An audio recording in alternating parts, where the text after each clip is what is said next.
Hay preguntas que parecen inocentes, que suenan a curiosidad, a interés, a cercanía, pero no lo son. Son anzuelos. Y el problema no es quien las lanza, el problema eres tú, que llevas toda la vida mordiéndolos con una sonrisa. Te han enseñado que responder es señal de confianza, que abrirte es síntoma de madurez, que callar incomoda.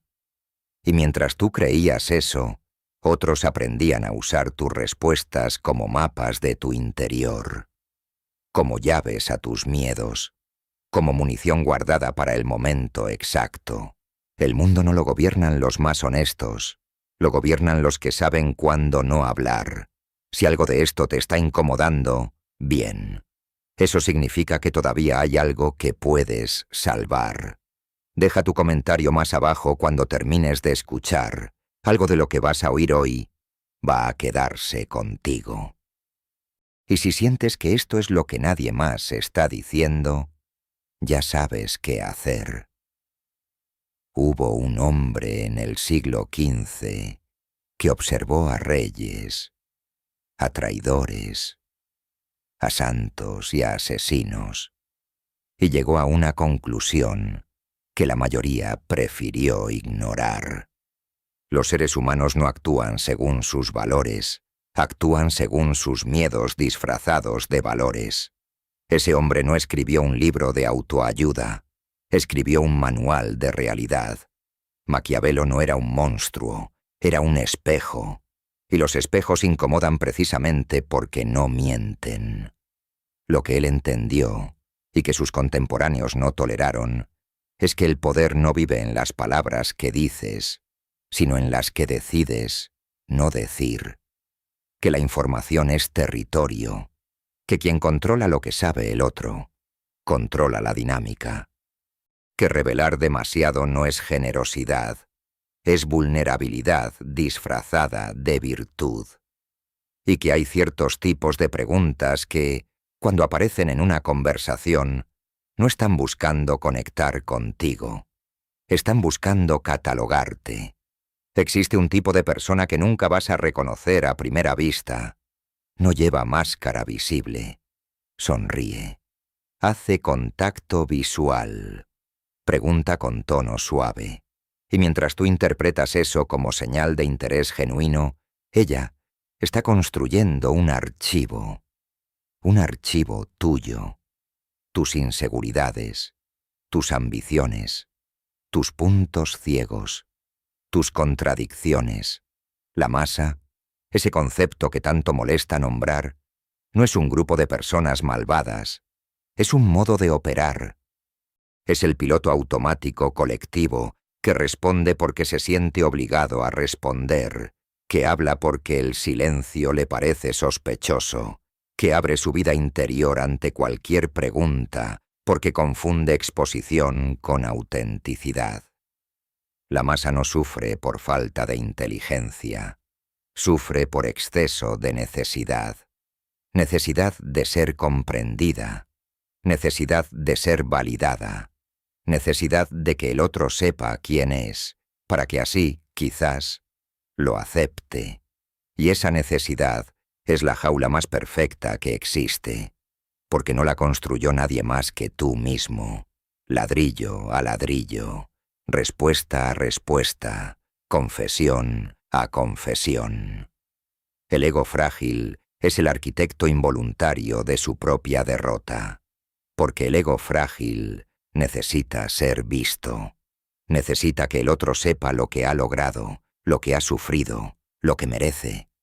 Y en esa necesidad de ser visto, se vuelve completamente legible, transparente, predecible, y lo predecible no tiene poder. Lo predecible es una herramienta en manos de quien sabe leer. Hay también una positividad ingenua que hace un daño silencioso. La que dice que si no tienes nada que esconder, no tienes razón para callar. Esa lógica suena noble, pero es la lógica del pez que justifica acercarse al anzuelo, porque el anzuelo brilla. La privacidad no es sinónimo de secreto oscuro. Es la comprensión de que no todo el que pregunta merece una respuesta. Y finalmente está la falsa honestidad, ese vicio elegante que consiste en revelar cosas verdaderas en los momentos equivocados, ante las personas equivocadas, por las razones equivocadas. Ser honesto con alguien que no te merece no es virtud. Es imprudencia con nombre bonito. La mecánica es más simple de lo que parece, y precisamente por eso es tan devastadora. Cuando alguien te hace una pregunta personal, no está ocurriendo solo un intercambio de información. Está ocurriendo una transferencia de poder. Cada dato que entregas sobre ti mismo es una pieza que el otro puede usar para anticiparte, para presionarte, para seducirte, para controlarte. El principio psicológico detrás de esto se llama reactancia. Los seres humanos reaccionan con resistencia cuando sienten que su autonomía está siendo amenazada. Pero hay una variante más sutil que pocas personas reconocen: la reactancia inversa.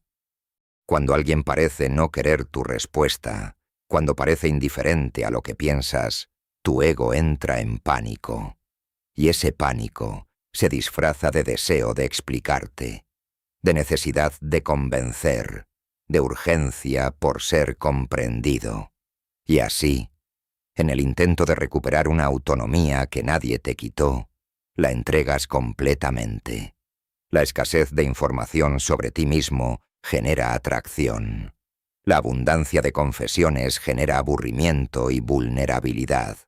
El poder no grita, el poder no explica, el poder no justifica, el poder simplemente existe y deja que los demás orbiten a su alrededor intentando descifrar lo que no pueden descifrar.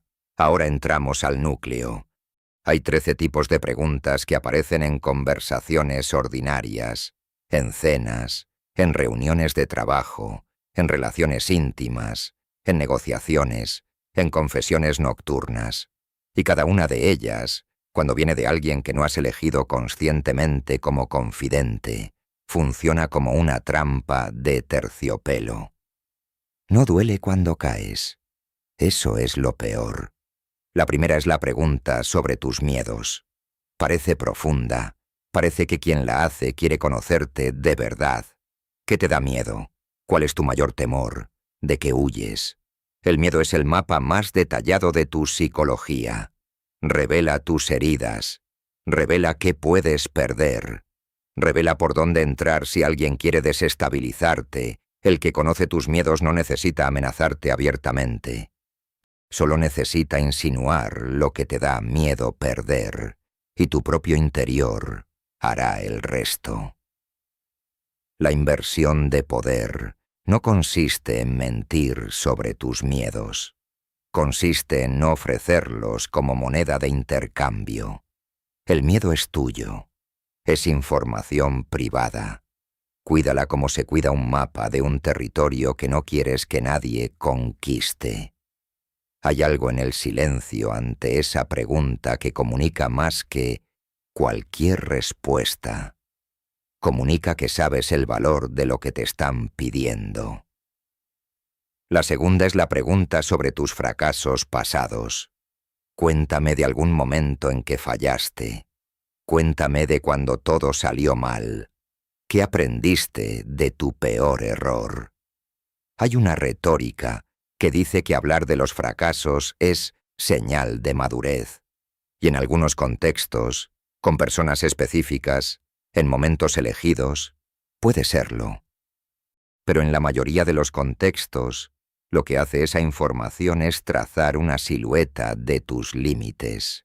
Muestra dónde te rompiste, y eso le dice al otro exactamente dónde aplicar presión la próxima vez que necesite verte ceder. El fracaso que describes con humildad ante alguien que compite contigo no te hace parecer sabio, te hace parecer accesible. Y accesible, en ciertos tableros, significa vulnerable. Guarda tus cicatrices para quienes se las ganaron. No las expongas ante quien te pregunta por ellas con demasiada comodidad. La tercera es la pregunta sobre lo que necesitas. ¿Qué es lo que más quieres en este momento? ¿Qué te falta? ¿Qué buscarías si pudieras tenerlo todo? Parece una pregunta de conexión, de intimidad. Pero lo que revela es tu estado de carencia, y la carencia en manos equivocadas se convierte en palanca. Quien sabe lo que necesitas puede prometértelo, puede ofrecértelo, puede negártelo estratégicamente, puede hacerte creer que solo él puede dártelo. La dependencia no se construye con cadenas, se construye con promesas calibradas alrededor de lo que el otro más desea. Cuando alguien te pregunta qué necesitas demasiado pronto, demasiado directamente, en el contexto equivocado, lo que está haciendo es buscando la palanca. No le des el mango del instrumento con el que podrían moverte. La cuarta es la pregunta sobre tus conflictos actuales. ¿Con quién tienes problemas ahora? ¿Qué situación te está costando resolver? ¿Qué relación está tensa? Esto parece apoyo, parece que el otro quiere ayudarte, pero esa información hace dos cosas simultáneamente. Primero, te muestra distinto de cómo querías aparecer, porque los conflictos revelan emociones y las emociones sin filtro son información en bruto. Segundo, le dice al otro con quién no estás en alianza en este momento. ¿Qué flancos tienes descubiertos? ¿Qué relaciones no pueden ser usadas como respaldo tuyo? En un entorno de competencia, revelar tus conflictos es revelar tus alianzas ausentes. Y las alianzas ausentes son invitaciones. La quinta es la pregunta sobre tus opiniones en temas que dividen. ¿Qué piensas sobre esto?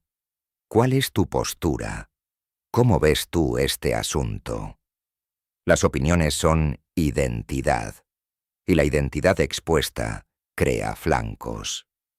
No porque tus opiniones sean erróneas, sino porque en el momento en que las expresas, sin haber evaluado a quién las expresas, le das al otro material para clasificarte, para etiquetarte, para saber cómo manipularte. Las personas que tienen poder real rara vez expresan opiniones contundentes en los primeros estadios de una relación.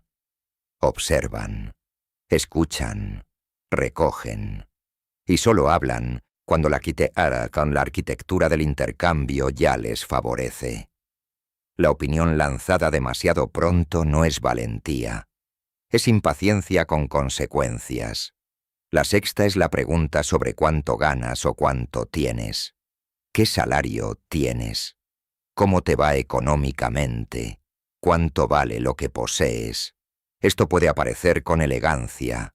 A veces ni siquiera se pregunta directamente. Se sugiere, se rodea, se insinúa. Y la respuesta que das, en cualquier dirección, recalibra la dinámica.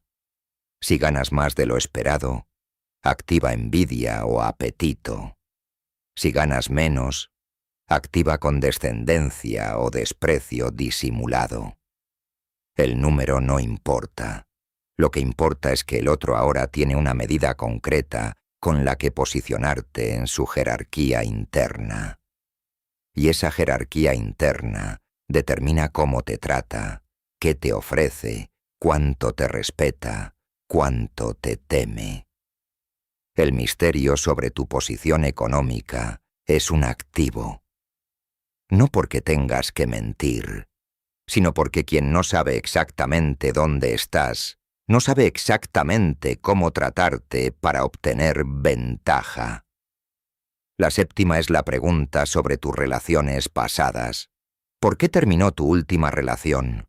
¿Qué salió mal? ¿Cómo era tu ex? Esta es quizás la trampa más dulce de todas, porque viene envuelta en intimidad aparente.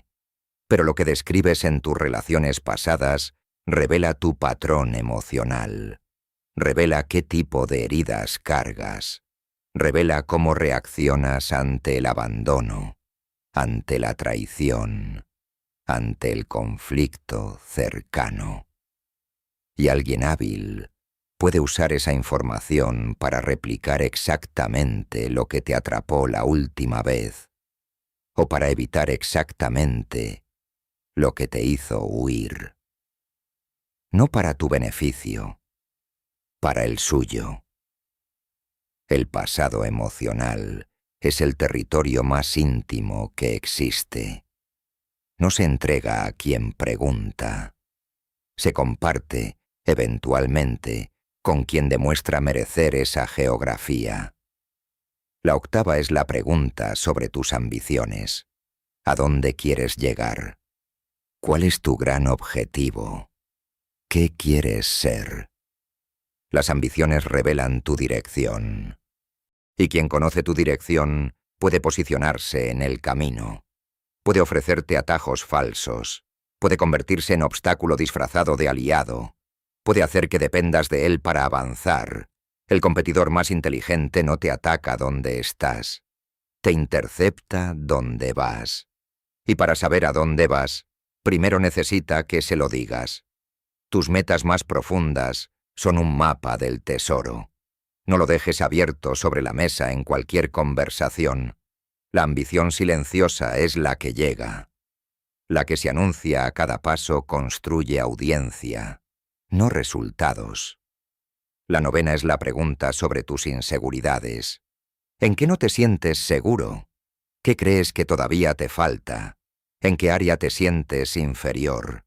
Esta viene a veces con un disfraz terapéutico, como si el otro estuviera intentando ayudarte a crecer. Pero la inseguridad es el punto más blando de cualquier ser humano. Y quien lo conoce no necesita ser brutal para controlarte. Solo necesita insinuar exactamente lo que ya te preocupa de ti mismo. Un comentario calibrado sobre tu inseguridad más profunda puede desequilibrarte en segundos sin que el otro haya alzado la voz. Los maestros de la influencia no atacan donde eres fuerte, buscan el hueco. Y si tú mismo les dices dónde está, el trabajo ya lo hiciste por ellos. La inseguridad no se niega, se protege. Hay una diferencia enorme entre trabajarla internamente y exponerla ante desconocidos que preguntan con cara amable. La décima es la pregunta sobre a quién admiras, a quién ves como modelo, quién te inspira. Parece filosófica, parece que habla de tus valores, y en parte lo hace. Pero también revela tu sistema de referencias. Dice quién tiene autoridad sobre ti, aunque sea simbólicamente, y esa información puede ser usada para imitarte, para superarte en tus propios ojos, o para devaluar a quienes admiras, con el fin de reducir tu brújula. Cuando le dices a alguien a quien admiras, le estás dando las coordenadas de tu cielo interno. El que sabe quiénes son tus dioses, sabe cómo hacerte sentir pequeño sin tocarte. La undécima es la pregunta sobre tus límites. ¿Qué no tolerarías en una relación? ¿Qué haría que te fueras? ¿Hasta dónde puedes aguantar? Esta parece madura, sana, asertiva. Alguien que pregunta tus límites parece respetuoso.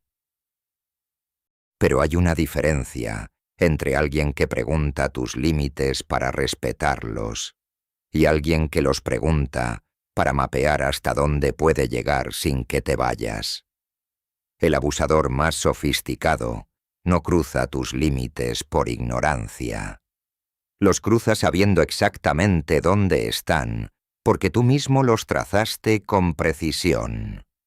Los límites se demuestran con comportamiento, no se explican con palabras en conversaciones tempranas. La persona que merece conocer tus límites no lo descubrirá porque se lo dijiste. Lo descubrirá porque los vio en acción. La 12ª es la pregunta sobre lo que harías en determinada situación hipotética. Si tu jefe te pidiera algo deshonesto, ¿qué harías? Si tu pareja te traicionara, ¿cómo reaccionarías? Si tuvieras que elegir entre tu lealtad y tu bienestar, ¿qué decidirías? Estas preguntas parecen juegos filosóficos, pero lo que revelan es tu código moral bajo presión. Muestran dónde colapsa tu ética cuando el costo es real. Muestran tus prioridades auténticas cuando la pregunta aprieta. Y esa información le dice al otro cómo tratarte, qué pedirte, qué nunca pedirte, y desde qué ángulo tiene que presentar algo para que lo aceptes. El código moral bajo presión es el plano de tu arquitectura interior. No lo entregues en respuesta a un juego de palabras. La 13ª es la pregunta sobre por qué. ¿Por qué tomaste esa decisión? ¿Por qué hiciste eso? ¿Por qué no hiciste lo otro? Parece curiosidad intelectual, pero el por qué obliga a justificarte, y justificarse tiene un efecto psicológico predecible. Reduce tu poder. Quien justifica está en posición reactiva. Quien justifica está implícitamente aceptando que el otro tiene autoridad para evaluar sus razones. Puedes tener razones perfectas. Eso no importa. El acto mismo de explicarlas ante quien no las merece te coloca en una posición de subordinación sutil que a veces no se percibe hasta mucho después. Los que entienden el poder no justifican sus decisiones ante quien no tiene el rango para juzgarlas. Actúan y dejan que los resultados hablen con una elocuencia que ninguna explicación podría igualar. Ahora escucha con cuidado lo que viene, porque es donde la mayoría se equivoca. Estas 13 dinámicas, este conocimiento sobre las preguntas que no debes responder, sobre la información que debes proteger, sobre el silencio como herramienta de poder, puede convertirse en algo extraordinariamente peligroso cuando se usa desde el lugar equivocado. Porque hay dos formas de aplicar todo esto. Una nace del miedo, la otra nace de la comprensión. Si te callas porque tienes miedo de ser vulnerable, si proteges tu información porque temes ser destruido, si usas el silencio como mecanismo de defensa emocional, entonces estas leyes se vuelven contra ti con una precisión brutal. Porque el que opera desde el miedo proyecta miedo. Y el miedo es legible, es detectable. El silencio del que teme no comunica poder, comunica paranoia. Y la paranoia es otra forma de debilidad que otros saben leer y aprovechar. Hay algo más. Estas herramientas, aplicadas sin ética interna, sin un centro, sin un propósito más alto que el control por el control mismo, construyen una fortaleza perfecta y completamente vacía. Puedes llegar a dominar todas las dinámicas de poder que aquí se describen y seguir siendo profundamente miserable, profundamente solo, profundamente hueco, porque has construido una armadura tan perfecta que ya no puedes distinguir cuándo eres tú y cuándo es la armadura. El arma de doble filo no es el conocimiento, es la intención que lo mueve. Úsalo desde la claridad y es blindaje. Úsalo desde el miedo y es una jaula que tú mismo has forjado. Aquí llega el giro que pocos esperan. El que menos necesita responder es el que más poder tiene, no porque tenga miedo de revelar, sino porque genuinamente no necesita que el otro lo entienda, lo valide, lo apruebe. La forma más elevada de poder no es la manipulación, es el desapego. No el desapego frío de quien no siente. El desapego sereno de quien siente pero no depende. Hay una diferencia colosal entre el que no responde porque calcula su ventaja y el que no responde porque no necesita que su respuesta cambie nada. El primero está jugando ajedrez. El segundo ni siquiera necesita el tablero. El primero controla la conversación desde dentro de ella. El segundo la observa desde una distancia que nadie puede comprar ni imitar. Este es el principio que Maquiavelo rozó, pero que pocos han sabido completar. El poder supremo no es sobre el otro. Es sobre uno mismo. Es la capacidad de no ser movido. No porque tengas miedo de moverte, sino porque no dependes del resultado. Cuando no dependes del resultado, ya ganaste antes de que el juego empiece. Cuando no necesitas que el otro piense bien de ti, ya no puede hacerte daño con su opinión. Cuando no necesitas que te comprendan, el malentendido pierde su fuerza. El desapego no es indiferencia, es soberanía. Y la soberanía es el estado más raro, más incomprendido y más inalcanzable para quien busca el poder de manera desesperada, que es precisamente quien más lo necesita y menos lo tiene. En este punto, si has escuchado con atención, algo debería estar incomodándote. Quizás estás pensando en conversaciones que has tenido, en preguntas que respondiste, en momentos en que abriste lo que no debías abrir, ante quien no debías abrirlo. Eso no es debilidad, es lucidez tardía, y la lucidez tardía vale más que la ignorancia permanente. Pero hay algo más profundo que reconocer cuando hablaste de más, y es entender por qué lo hiciste.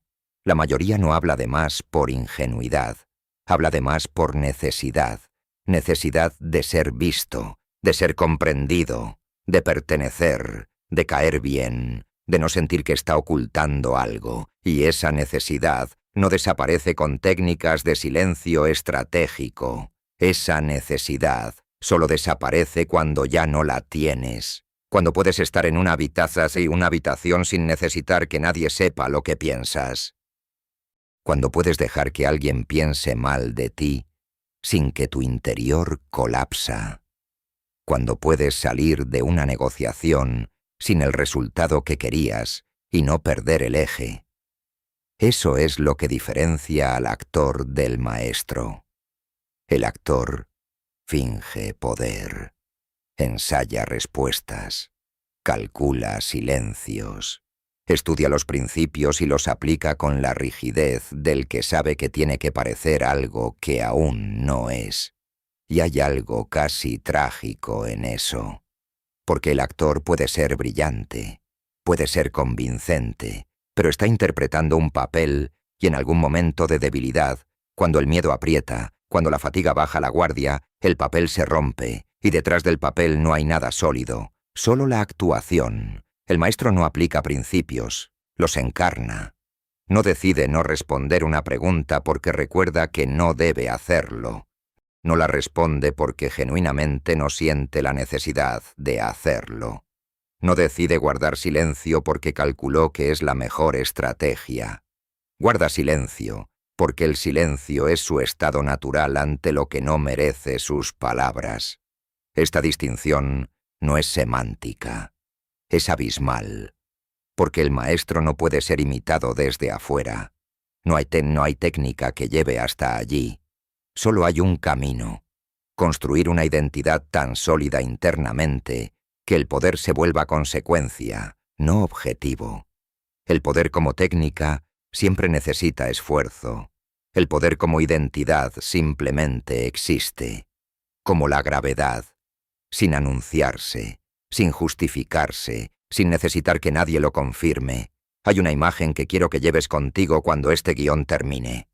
Imagina un tablero de ajedrez. En ese tablero hay piezas que se mueven según reglas, que calculan, que anticipan, que sacrifican. Y hay un jugador. El jugador está fuera del tablero. Él mueve las piezas, pero no es una pieza. Él entiende el juego, pero no está atrapado dentro de él. La mayoría de las personas no es el jugador. Es una pieza que cree que juega. Se mueve según reglas que no eligió. Reacciona ante preguntas que no debería responder. Revela información que no debería revelar. Y cree que lo hace porque quiere, porque es auténtica, porque confía. Pero en realidad lo hace porque no sabe que hay otra forma de estar en el tablero. Ahora ya sabes que existe esa otra forma. La pregunta que te dejo no es cómo aplicar lo que escuchaste. La pregunta que te dejo es esta. Cuando alguien te hace una pregunta que no deberías responder, ¿qué es lo que sientes exactamente que te obliga a responderla? No qué piensas, qué sientes. Porque ahí, en esa sensación específica, en ese impulso de abrirte ante el que no lo merece, está la cadena. Y la cadena no se rompe con silencio táctico. Se rompe cuando ya no la sientes. Piénsalo. Y si algo de lo que escuchaste hoy removió algo que estaba cómodo, eso tiene nombre. Se llama despertar incómodo. Y es lo único que vale. Si llegaste hasta aquí, ya sabes por qué el silencio es poder. Escribe abajo la pregunta que nunca debiste responder. No tienes que dar detalles, solo escríbela. Y si sientes que alguien que conoces necesita escuchar esto, ya sabes lo que tienes que hacer.